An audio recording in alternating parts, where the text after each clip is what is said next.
Bonjour à tous, je suis le professeur Kilroy, directeur et fondateur de la Singe Academy, créée par un singe pour des singes. Aujourd'hui, après l'interlude de la semaine dernière, on attaque le cours sur Gaara.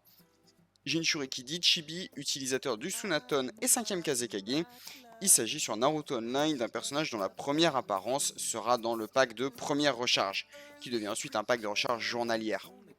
Pour un total de 25 euros, 5 recharges de 5 euros, vous récupérez un Gaara 4 étoiles, mais est-ce qu'il en vaut vraiment le coup?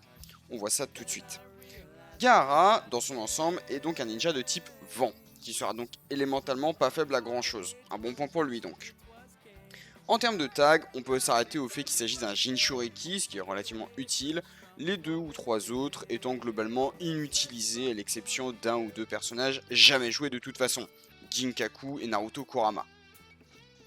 Commençons donc par le Gaara basique. J'aborderai pas sa forme 2 étoiles, seulement ses versions finales et ses percées. Un personnage support farmable gratuitement avec des percées, on en a un paquet et ils tiennent rarement le coup, à une ou deux exceptions près. Alors voyons ce qu'il a dans le ventre à part un tanuki de chakra et de sable. Son ultime lui permet d'invoquer une barrière qui buff les ninjas vent.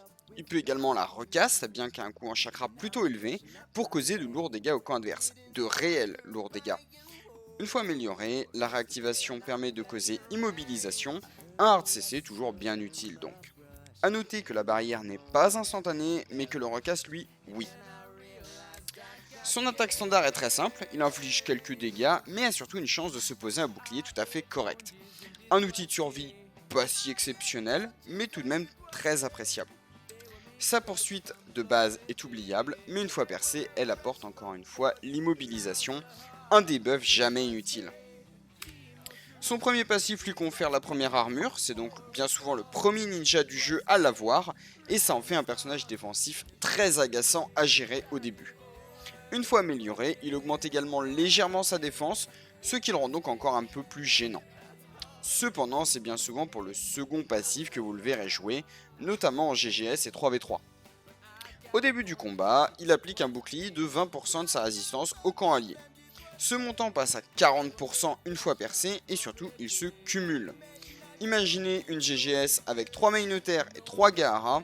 Si personne en face n'a de quoi retirer les boucliers, il sera bien difficile de vous abattre.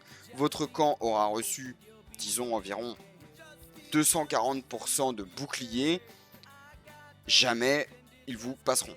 Aujourd'hui malheureusement, beaucoup de ninjas ont de quoi retirer les boucliers et les buffs, ce qui réduit quelque peu son utilité. Cependant, pour son prix, il reste un ninja très fiable. A noter que je n'ai pas inclus les percées Y de ce Gaara, car malgré leur présence sur le simulateur, je n'ai pas retrouvé leur présence sur la FR ou la UK.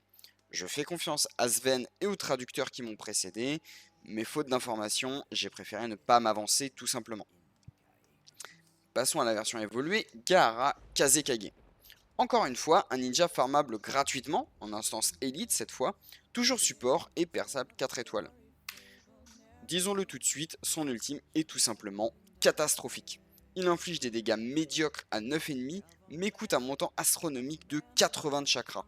Autrement dire que vous ne le lancerez qu'une seule fois pour tester ce qu'il vaut en P1 avant de le ranger à la poubelle.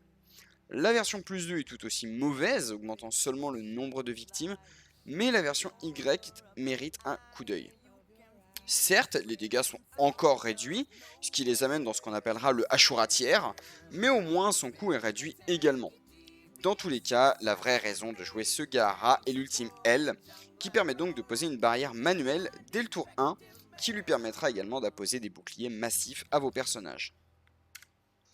Encore une fois, son attaque standard est oubliable, le mieux qu'on puisse en dire est qu'elle apporte l'immobilisation en cas de combo, ce qui n'est pas mauvais. Sa poursuite est quelque peu améliorée par rapport au premier Gaara, infligeant désormais immobilisation dès les 3 étoiles et permettant de retirer les buffs et boucliers une fois percés. Il ne s'agit pas de la meilleure compétence à le faire, mais il serait ridicule de négliger ce genre de bonus. Son premier passif reste le même, la super armure, un des 3 piliers défensifs, mais ses percées changent drastiquement. Le bonus de ninjutsu, bien qu'allurant, est en fait terriblement mauvais. Les dégâts de base de Gaara sont faibles et le coup en chakra de l'ultime l'empêche de briller. Pour faire simple, si vous avez 100 chakras et que vous lancez l'ultime, vous n'aurez en fait que 40% de ninjutsu bonus au moment de calculer les dégâts. pas assez pour les rendre ne serait-ce que moyens. La percée Y, en revanche, vous confère jusqu'à 200% de défense et de résistance. Combiné au bouclier de la barrière, vous devenez facilement un monstre de tanking, un P4 insurmontable qui continuera de poser bouclier après bouclier tant que vous n'utilisez pas votre chakra. On pensera notamment à des teams avec Kakuzu. Enfin, son second passif lui permet de poser la barrière automatiquement au début du combat. C'est certes très sympathique au début, malheureusement les barrières automatiques sont aujourd'hui considérées plutôt mauvaises à cause du nombre de ninjas qui les détruisent, Kisame, Kimimaro et Madara Edo pour ne citer que. Heureusement, comme vous préférez la barrière manuelle de l'ultime, vous n'aurez pas le choix et devrez prendre le passif L-2, qui ne mérite clairement pas cette appellation. En effet, il vous permet chaque fois que vous prenez un coup de récupérer 5% de votre vie maximale, en plus de réduire le CD de votre ultime. Combinez les 200% de défense et de résistance du passif précédent à vos boucliers et à cette régénération, et vous ne craignez en fait presque rien d'autre que l'inflammation et le one-shot. Dans l'ensemble, il s'agit encore une fois d'un ninja défensivement très puissant et d'un excellent P4 que je recommande de farmer. Je vous conseille cependant de ne pas le recruter immédiatement et d'attendre de l'obtenir en coffre, notamment en coffre temporaire 1. Ça vous permettra de le passer 4 étoiles plus rapidement et donc de le percer plus rapidement. Enfin, le Gaara costume. Il a récemment été offert en feu d'artifice, mais coûte autrement entre 12 et 16 000 coupons. Un prix absolument ridicule pour un personnage qui est, disons-le, inférieur à son prédécesseur. Il n'a pas de percée, il s'agit toujours d'un support, mais qu'il est nécessaire de jouer P2 ou P3 pour maximiser. Son ultime inflige des dégâts aux adversaires, immobilise la cible et apporte un bouclier de 30% de la résistance pour seulement 40% de chakra.